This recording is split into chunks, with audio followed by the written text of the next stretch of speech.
नमस्कार दोस्तों, आज का ये वीडियो बहुत ही इंपॉर्टेंट और जरूरी होने वाला है आप सभी के लिए। आज के वीडियो का टॉपिक है इनकम टैक्स रिटर्न फाइल करने से पहले 3 रिपोर्ट जरूर चेक कर ले, नहीं तो आपको आ सकती है इनकम टैक्स डिपार्टमेंट से नोटिस। दोस्तों, अगर आप आईटीआर फाइल करने जा रहे हैं या आईटीआर फाइल कर रहे हैं तो ध्यान रखिएगा, इनकम टैक्स में ये 3 रिपोर्ट जरूर चेक कर ले। कौन सी रिपोर्ट आपको चेक करनी है आगे वीडियो में डिस्कस करेंगे। लेकिन अगर आपने ये रिपोर्ट चेक नहीं करी और इसके बिना ही आपने इनकम टैक्स रिटर्न अगर आपने फाइल कर दिया है तो उस केस में आपको इनकम टैक्स डिपार्टमेंट की तरफ से नोटिस आ सकता है। तो ध्यान रखिएगा, इनकम टैक्स रिटर्न फाइल करते हैं तो ये 3 नई रिपोर्ट जो है वो देखना आपके लिए बहुत ही जरूरी हो जाता है। दोस्तों, इसी के साथ एक जरूरी जानकारी, अगर आप इनकम टैक्स रिटर्न फाइलिंग की सर्विस लेना चाहते हैं तो आप हमसे कांटेक्ट कर सकते हैं इस नंबर पर कांटेक्ट करके आप हमसे रिटर्न फाइलिंग की सर्विस ले सकते हैं। आईटीआर 1 भरवानी हो, 2 भरवानी हो, 3 भरवानी हो या 4 भरवानी हो, कोई भी आईटीआर भरवाना हो, आप हमें इस नंबर पर कॉल करके हमसे बातचीत कर सकते हैं। तो दोस्तों, आज का जो वीडियो है बहुत ही इंपॉर्टेंट है। इनकम टैक्स रिटर्न में आपको ये 3 रिपोर्ट चेक करना मैंडेटरी होता है, नहीं तो इनकम टैक्स डिपार्टमेंट आपको नोटिस भेज सकता है। स्टार्ट करते अपने आज के वीडियो को बिना किसी देरी के।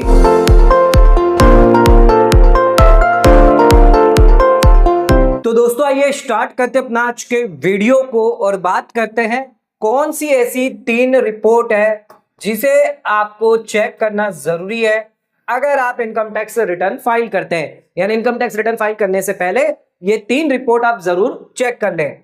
तो दोस्तों, इसमें 3 रिपोर्ट दी गई है। एक तो एआईएस में दी गई है और दूसरी जो दी गई है वो है आपकी 26AS।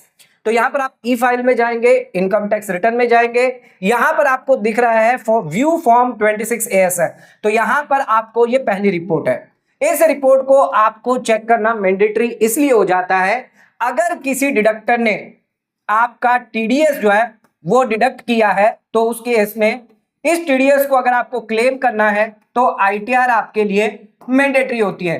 फिर आपकी बेसिक एग्जम्पशन लिमिट जो है वो भले ही 2.5 लाख से कम क्यों ना हो, फर्क नहीं पड़ता। अगर यहां पर आपका टीडीएस डिडक्ट हुआ है, चाहे आप सैलरीड पर्सन है, बैंक ने आपका टीडीएस डिडक्ट किया है, कंपनी ने कर दिया है, डिविडेंड आपको मिला है, उस पर टीडीएस डिडक्ट कर लिया है, विनिंग अगर आपको हुई है, ऑनलाइन गेमिंग से विनिंग हुई है, वहां आपका टीडीएस डिडक्ट हो चुका है, या किसी अन्य सेक्शन के अंदर आपका टीडीएस अगर डिडक्ट हुआ है, ध्यान रखिएगा, अगर आपका टीडीएस डिडक्ट हो गया है तो उस केस में आपको आईटीआर फाइल करना मैंडेटरी होगा, क्योंकि इसका रिफंड हमें क्लेम करना जरूरी होता है। तो ये 26AS जो है वो प्रॉपर एक बार चेक जरूर कर ले। जो भी टीडीएस सर्टिफिकेट आपको मिला है, फॉर्म 16 आपको मिला आपके एम्प्लॉयर से, या फिर बैंक के द्वारा टीडीएस सर्टिफिकेट दिया गया है, इसको आप 26AS से मैच जरूर कर ले। आइए देखते हैं 26AS के अंदर कैसे आपको डिटेल जो है वो चेक करनी है।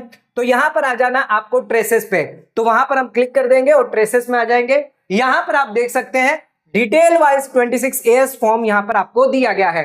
नेम ऑफ डिडक्टर यहां पर आ जाता है, तो ये जो नेम है वो आ जाता है, सेक्शन के साथ आता है कौन से डेट को यहां पर आपका टीडीएस डिडक्ट किया गया है, इसी के साथ डिडक्टर का जो 10 नंबर है वो भी यहां पर रिफ्लेक्ट होता है, और कितने अमाउंट का टोटल जो अमाउंट जो आपके क्रेडिट किया गया वो, और साथ में कितना टीडीएस जो है वो आपके 26AS के अंदर रिफ्लेक्ट हो रहा है, ये सारी जानकारी आपको फॉर्म 26AS दे देता है।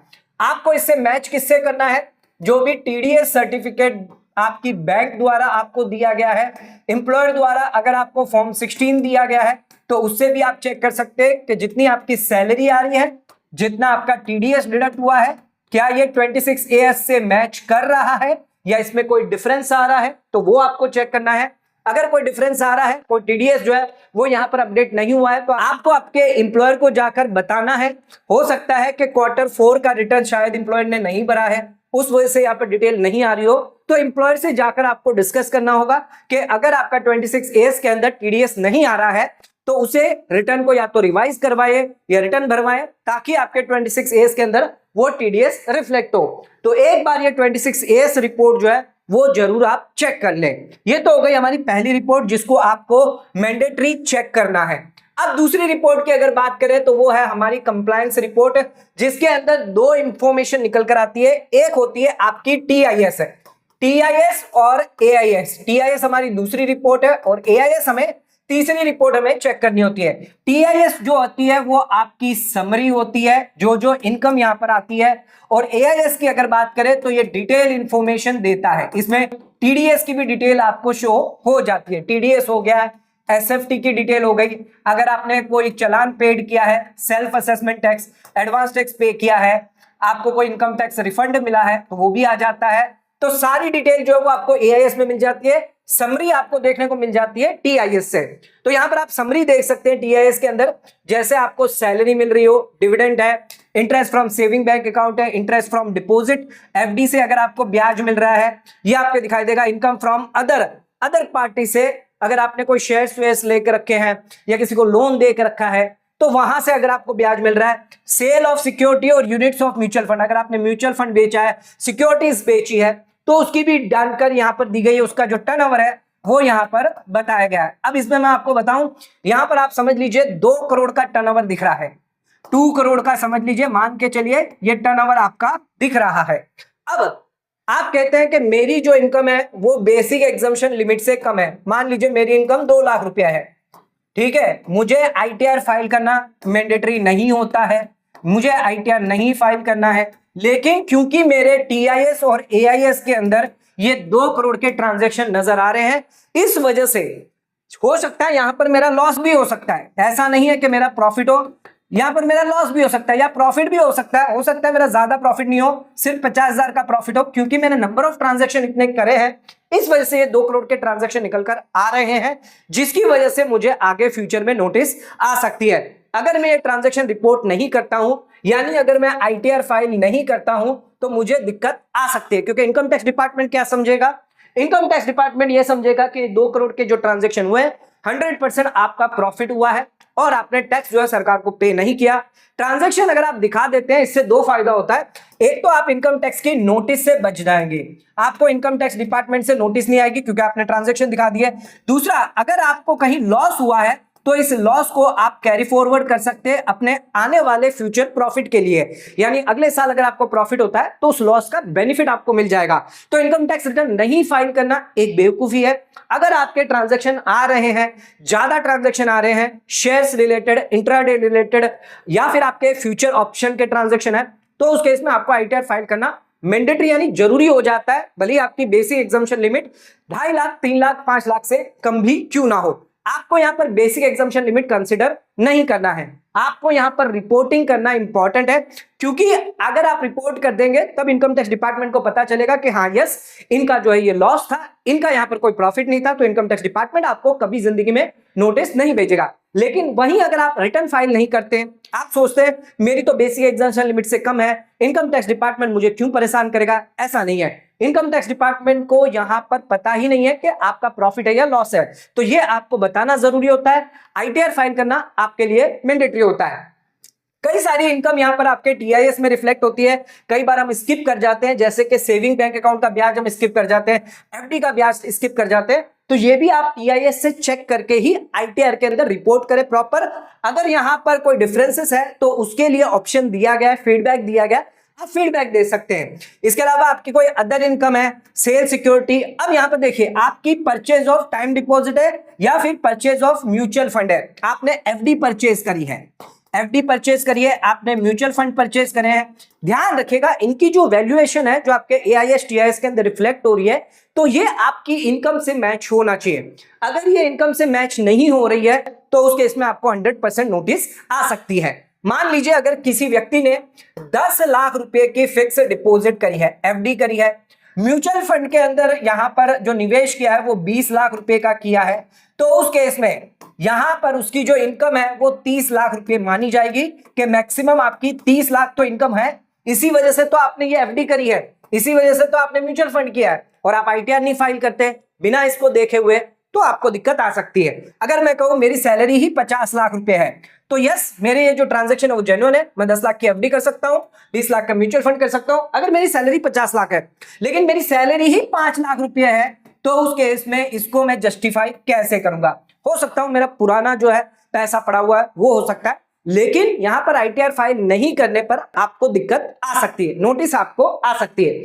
इसको इनकम टैक्स रिटर्न में कहां शो करेंगे, तो ये भी आप ध्यान रखिए। अगर आप बुक्स ऑफ अकाउंट मेंटेन करते हैं तो उस केस में आप असेट साइड में इसको दिखा सकते हैं। ये एफडी जो हो गई वो आपके बैंक बैलेंस के बराबर हो गया, या आप इसको डिपॉजिट में भी दिखा सकते हैं, इन्वेस्टमेंट में भी दिखा सकते हैं, म्यूचुअल फंड है ये भी आप इन्वेस्टमेंट में शो कर सकते हैं। तो इनकम टैक्स रिटर्न में भी आप इसको रिपोर्ट कर सकते हैं। अगर ये जो ट्रांजैक्शन आपको दिख रहे हैं इसको रिपोर्ट कर सकते हैं अगर आप बुक्स ऑफ अकाउंट मेंटेन करते हैं। अगर बुक्स ऑफ अकाउंट मेंटेन नहीं करते हैं, बुक्स मेंटेन एप्लीकेबिलिटी नहीं है, तो उस केस में डिटेल देने की कोई रिक्वायरमेंट नहीं होती है। इसे आईटीआर में कहीं पर भी इनकम नहीं माना जाता, क्योंकि ये आपके खर्चे इन्वेस्टमेंट होते हैं। तो ये तो हो गया हमारा टीआईएस, ये आपको देता है समरी डिटेल। अब इसी की तरह एक और रिपोर्ट निकलती है जो है आपकी एआईएस है, ये आपको डिटेल इंफॉर्मेशन देता है। यहां पर आपके टीडीएस टीसीएस रिलेटेड इंफॉर्मेशन आ जाती है, एसएफटी रिलेटेड इंफॉर्मेशन आती है। अगर आपने कोई हाई वैल्यू ट्रांजैक्शन करे हैं तो उसकी डिटेल यहां पर आपको देखने को मिल सकती है। मान लीजिए आपने कैश डिपॉजिट किया है सेविंग बैंक अकाउंट में 50 लाख रुपए, यहां पर आपको दिखाई देगा। तो अगर आपने कैश डिपॉजिट किया है 50 लाख से ज्यादा, एफडी अगर आपने कर दी है 10 लाख से अगर आप ज्यादा करते हैं तो रिपोर्टिंग आपके एसएफटी में हो जाती है।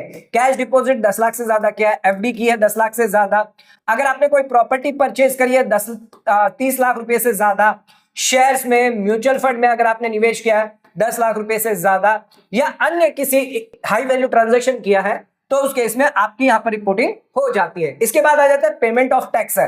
अगर आपने कोई एडवांस टैक्स पे किया है, सेल्फ असेसमेंट टैक्स पे किया है, तो उसकी डिटेल आती है। नेक्स्ट यहां पर डिमांड एंड रिफंड आता है, पिछले साल का रिफंड है तो वो डिटेल आ जाएगी। इसी के साथ कोई डिमांड है तो वो भी रिफ्लेक्ट होगी। इसके अलावा कोई अदर इंफॉर्मेशन है तो वो भी आपको यहां पर दिखाई देगी। ये टीआईएस एआईएस सेम है, टीआईएस के अंदर समरी आती है लेकिन एआईएस के अंदर आपकी डिटेल इंफॉर्मेशन आ जाती है।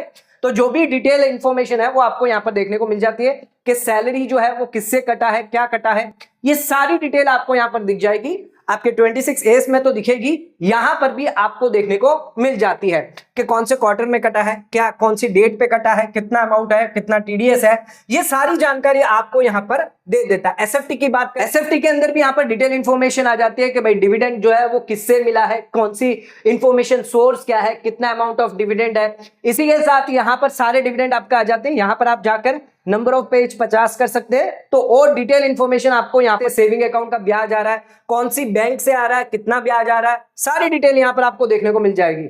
इसके साथ अगर आपने फिक्स डिपॉजिट परचेज करी है तो कहां से आपने एफडी करवाई है, कंपनी का नाम आ जाएगा, कितनी करवाई है, शेयर्स आपने परचेज करें तो वो भी रिपोर्ट हो जाते हैं। डिटेल जानकारी यहाँ पर आपको मिलती है, कॉस्ट कितनी है, सेल वैल्यू कितनी है, सारी डिटेल जानकारी आपको यहाँ पर मिल जाती है एआईएस के अंदर। इसको आप चेक कर सकते हैं, अकाउंट नंबर के साथ दिया जाता है, कौन किसने कितना परचेज किया है, सारी डिटेल आपको एआईएस के अंदर रिफ्लेक्ट हो जाती है। तो ये डिटेल जानकारी जो है वो आपको एआईएस में देखने को मिल जाती है। नेक्स्ट आ जाते हैं कि ये सारी रिपोर्ट तो आपको जो है वो देखनी है अगर आप इनकम टैक्स रिटर्न फाइल करते हैं। तो एक बार मैं आपको बता दूं क्या क्या आपको चेक करना है इनकम टैक्स रिटर्न अगर आप फाइल करते हैं। तो सबसे पहले जो है वो आपको यहाँ पर चेक करना होगा, यहां पर आपको देखना होगा फॉर्म 26AS चेक करना है, दूसरा आपको एआईएस चेक करना है, तीसरा आपको टीआईएस चेक करना है। अगर इसमें कोई भी ट्रांजैक्शन रिपोर्ट हो रहे हैं तो आपकी ड्यूटी होती है कि आईटीआर फाइल करना आपके लिए मैंडेटरी है। आपको फिर ये 2.5 लाख की लिमिट नहीं देखनी है। अगर आपके ट्रांजैक्शन बड़े बड़े हैं तो इसको प्रॉपरली आईटीआर फाइल जरूर करें। ये ना सोचे मेरी 2.5 लाख से इनकम कम है, मुझे मैंडेटरी रिक्वायरमेंट नहीं है तो मुझे आईटीआर फाइल नहीं करनी, ऐसा नहीं है। अगर ये ट्रांजैक्शन आ रहे हैं आईटीआर फाइल नहीं करते हैं तो आपको फ्यूचर में नोटिस आ सकती है। ट्रांजैक्शन हमने बता दिया आपको, शेयर मार्केट के ट्रांजैक्शन हो गए, म्यूचुअल फंड के हो गए। अगर आप विनिंग करते हैं, ध्यान रखिएगा विनिंग में 30% फ्लैट रेट टैक्स लगता है। भले टीडीएस काट दिया लेकिन फिर भी आपको आईटीआर फाइल करना होता है, क्योंकि वहां पर आपको टैक्स भरना आता है या टीडीएस जो है वो एडजस्ट कर सकते हैं। तो आईटीआर फाइल करना वहां पर जरूरी होता है। शेयर मार्केट के केस है, प्रॉफिट हुआ, लॉस हुआ, आईटीआर फाइल करना आपके लिए मैंडेटरी है। कैश डिपॉजिट हो सकता है बहुत बड़ा, या आपने कोई प्रॉपर्टी जो है वो परचेज करी है उसकी डिटेल जानकारी आ सकती है। शेयर्स हो गए, म्यूचुअल फंड हो गया, तो ये सारी हाई वैल्यू जो ट्रांजैक्शन आ रहे हैं, सेविंग का ब्याज आ रहा है, एफडी का ब्याज आ रहा है, ये सभी चीजें आपको इनकम टैक्स रिटर्न में रिपोर्ट करनी जरूरी हो जाती है। तो ये 3 रिपोर्ट जो है वो आपको चेक करना जरूरी होता है अगर आप आईटीआर फाइल कर रहे हैं। इन रिपोर्ट को चेक करे बिना अगर आप आईटीआर फाइल करते हैं तो आपको इनकम टैक्स डिपार्टमेंट से नोटिस आ सकती है। इसी के साथ आईटीआर फाइल नहीं करते, ट्रांजैक्शन अगर आपके ज्यादा हो रहे हैं तो भी आईटीआर आपकी इनकम टैक्स की नोटिस आपको देखने को मिल सकती है। तो दोस्तों आज का वीडियो अगर आपको पसंद आया तो वीडियो को लाइक शेयर सब्सक्राइब करना ना भूलें। वीडियो को ज्यादा शेयर करें ताकि और लोगों तक इसकी नॉलेज पहुंच सके। आज का वीडियो समाप्त करते हैं। धन्यवाद।